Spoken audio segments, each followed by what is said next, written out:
a vacuum if you don't have Jesus. There is that void. One time I met this lady. She was a multi-millionaire in India. And she said, I don't want Jesus because I have everything I need. That's what she told me. I was in Mother Teresa's home. I volunteered. And undercover, I was a massage doctor, but I'm not really a doctor of massage. I'm a doctor of philosophy and theology. But none of that matters now. I'm just a lover of Jesus. Because the more I learn to love Jesus, none of these things matters. What matters is his love and me transmitting this love to the people. Okay, let's go back. So I was in Ohio with this Fortune 500 people. They told me, please don't talk about Jesus, we beg you. Teach about the principles of success, how you can become successful. Then a good friend of mine, I call her Mama Heidi Becker. She sends me a text. Said, don't dare to change the message. Please just give it all to Jesus. Just be yourself. I'm praying for you. I'm texting you from Europe. And I said to the host, I'm going full blown for Jesus. And I shared Jesus. Everybody was in tears. There were atheists there. There were Jews who don't believe in Jesus. They were all in tears. And some of the things I shared, what is wrong with this name Jesus? Why is it that you need to be careful to mention the name Jesus? Why can you can mention Gershom Sikaala, no one is scared, but when it comes to Jesus, something changes. There must be something. You can mention Gloria, everyone say, oh, that's so cool. Samantha, oh, that's so cool. But when you say Jesus, the attention. Let me tell you why the name of Jesus is so powerful. It's because it's the only one that died and rose from the dead. Even when people did not want to believe his death, they tried to bury the truth, but still, it's 3,000 years. Jesus' truth still stands, that he died and he rose from the dead. Even today, there is no one in the history that died and rose from the dead. Now, we try to solve our problems by stress pain. We've got pills for stress or depression. We've got all these things, it's good things. Thank God for doctors. They work so hard to invent that. I'm an inventor myself. I know what it takes to invent something. They're doing great work. But what I've discovered in these over 20 years of walking with the Lord, I've discovered that there is a power that surpasses all powers. There is power that can actually take away that pain. That is the power of the person of the Holy Spirit. Some people say the Holy Spirit, then they begin to freak out. The Holy Spirit. Why? Jesus, the Holy Spirit. Even some churches, some churches are fine to mention about Jesus, but they're not okay when you mention about the Holy Spirit. The world is so messed up today that we need to go back to the Bible. We need to go back to simplicity. Simply keeping it real and keeping it simple. Just Jesus died and Jesus rose from the dead. And if you receive him, you can have eternal life. Full stop.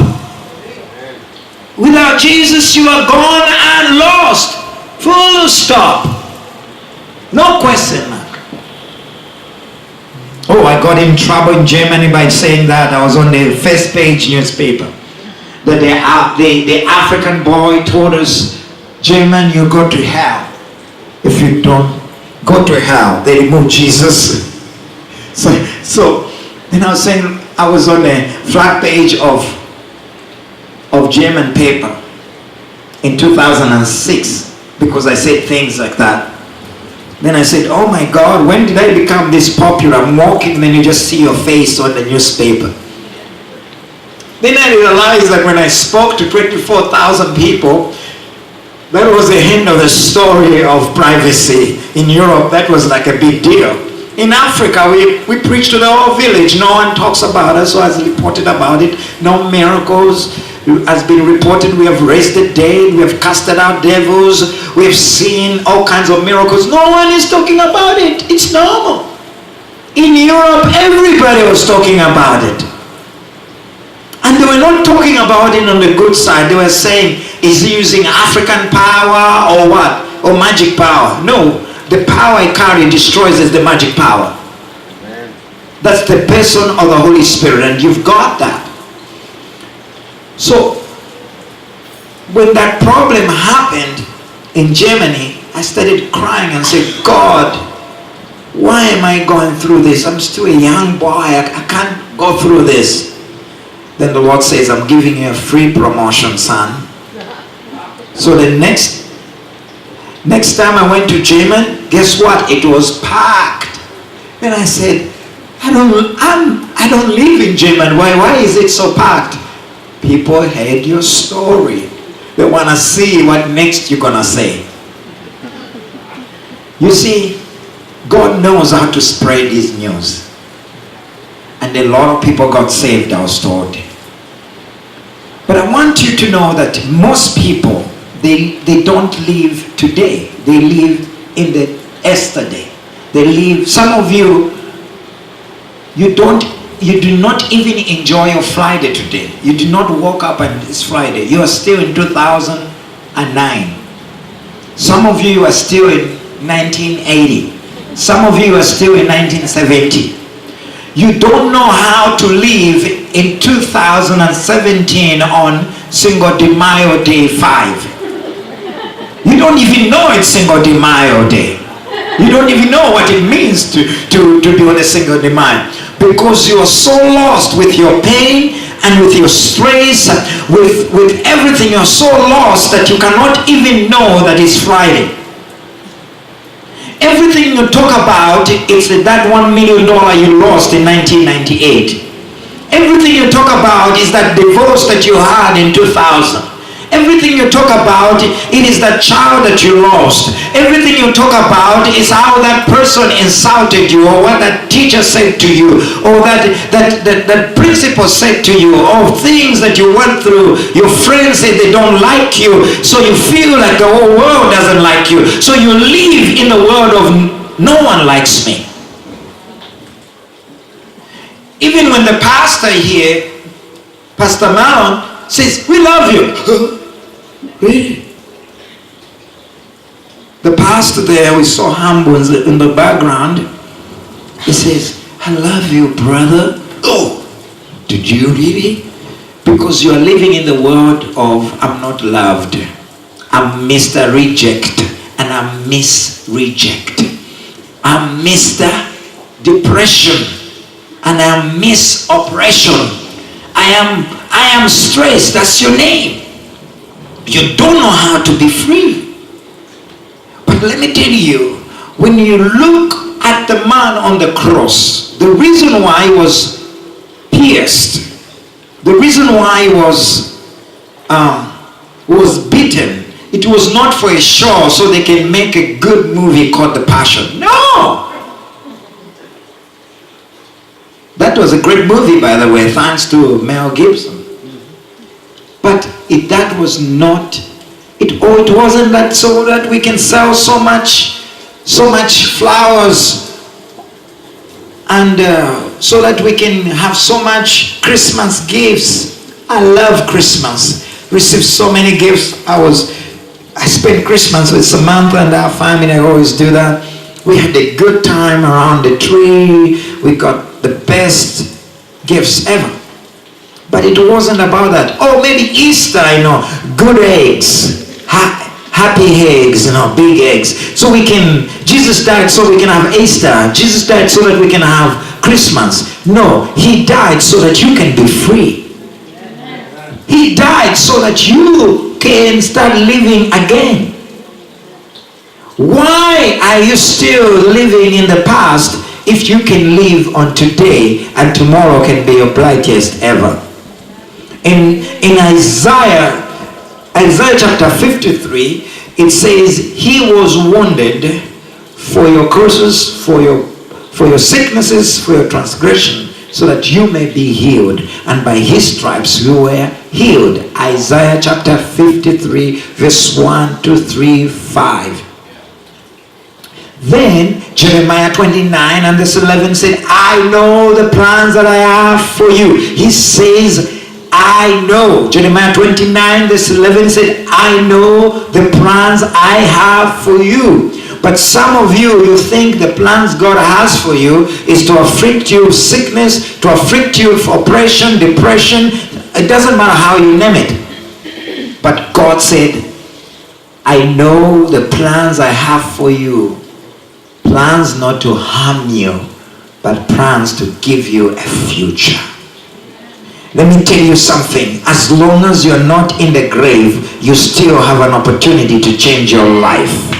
As long as you're not dead, you still have an opportunity to change your life. It doesn't matter how long you've been on the wheelchair, because you are alive, brother, and we can do high five, there is still hope for you. There is still hope for you. You cannot give up of your life. The enemy wants you to give up because of the pain that is holding you back of the past. The enemy wants you to give up because of that breakup in a relationship, because of the father of your daughter or the father of your son, or whatever's gone on, the rejection that is taking place in your life. But I want you to know that there is power beyond pain. There is power beyond destruction. There is power beyond the mistakes you have made. You can come out of the system of rejection, or God can turn everything around, because he is in the business of changing life. And God's business is not so that you can have a good Easter. God's business is that you can have everlasting life. Everything you do, you must know that you are loved. Some of you, it's very difficult to receive love. It's even difficult to tell somebody you love them, because you are frustrated with the word love, because there is misunderstanding. The concept was not used correctly, so as a result that has lost its color, it has lost its authority in your life, it has lost its effectiveness. And now when you hear people say Jesus loves you, it offends you. You think, when I was in India, I was lining up in Taj Mahal. So I was in the line, and the president of Norway was there at the same time. That's favor. So because we are foreigners, so we got to sneak in together with the president of Norway. But we were going into Taj Mahal in India. One man said, are you from Africa or you're African American? People always ask me if I'm a Nigerian or African American. No one says I'm from Zambia. It's because we are a very small country, and it's the only country that has never had war. It's the only country that 90% of people are not corrupted. They are all loving people. That's the truth. Read about Zambia, you realize we still have challenge of poverty, but you realize that they're peaceful people. So I was there. There's a difference between the Southern Africa and the West Africa. The West Africa is a little bit crucial, and they are very, because of Islamic and fight, they're a little bit very tough and very forceful. But the Southern Africa, they're a little bit laid back. They are Baptist. Then the other side, they are charismatic. Maybe the other side, they are Catholic. I love them all. I've had great relationships with some of the fathers in the Catholic, and I've had great relationship with some of the pastors in the Baptist. I was telling the pastor over the phone, I've preached to Lutherans, I've preached to the Catholics, and they ask me, who are you? I'm a Jesus man. I just in love with Jesus when at the age of 9.5, Jesus appeared to me actually. Appeared? Yes. And I had sore throat. I was so much in pain. When this man called Jesus appeared to me, all the pain disappeared. And that's what has changed my life. What can a 14-year-old boy do? What do you think? I can just be 14. Oh, I'm 14. I want to preach the gospel. No way. The reason why I was so passionate, and I'm still passionate, is because of that man that healed me from my sore throat. His name is Jesus. I'm in love today with him the same way I was in love with him 20 years ago. In fact, now I'm learning more about him than the way I knew about him. I have come to know that everything about him is love, and everything he thinks about me is the best. And he has a plan for me and for you. It doesn't matter how young, how old, God has a destiny for you. What the enemy wants is to get you out of the will of God. The enemy's greatest plan is to get you out of God's plan, because it's the only way he can distract you. But when you get into God's plan, God will give you right people, fathers and mothers, that will mentor you and make you a prosperous man and a prosperous woman. But when you're out of the will of God, they are not absent there, because they don't live out of the will of God. They live in the will of God. So some of you need to get back to God in order to find the purpose of God, and you will have people to help you. The reason why no one wants to help you, because you are not there where they are. So get back to God, and God will give you the people to help you. When you're in the will of God, God will always protect you and will always favor you. Because you see, you are that book that God is writing, you are that book that God is not writing, that he wants you to write so you can lead it. I'm an author, so when I was writing my last book, there are many more books, but I'm writing on a breakthrough thinking. So it's like, I'm writing this book, God is not writing it, but it's God writing through me my story. People are like books. You are here to write your own story that God is not writing, but God is writing that story through you, that you can become a story. You can become that book that people can read. You are that miracle that God is performing right now. You are that song that has never been sung before. You are that poem that has never been composed before. There is something inside your DNA that is bigger than you. There is something inside your spirit that is bigger than the challenges you face, the pain you face. Things that you're facing right now, they are nothing compared to the future that you have. Your future is bigger than your pain. Your future is bigger than the frustration, because God has got the power to create. Do you believe that God is a creator? He can always create a new life for you. In fact, 2 Corinthians chapter 5 verse 17, it says, if anyone is in Christ. The word Christ means the anointed one and his anointing. What does it mean? The one that destroys the yoke and removes the burden so that you can walk freely in God's purpose. So when you are in him, every power of darkness is broken, every curse is removed, so that you can be a free bird to fly higher above the storm, above the challenges of this world, because you're no longer in the world. Though you're in the world, you're no longer in the world. You have the eagle's wings. Hallelujah. You have eagle's wings now. You can fly above the storm that is challenging somebody, but you can fly over it. Because you're no longer facing life alone. You are in Christ, and Jesus, the one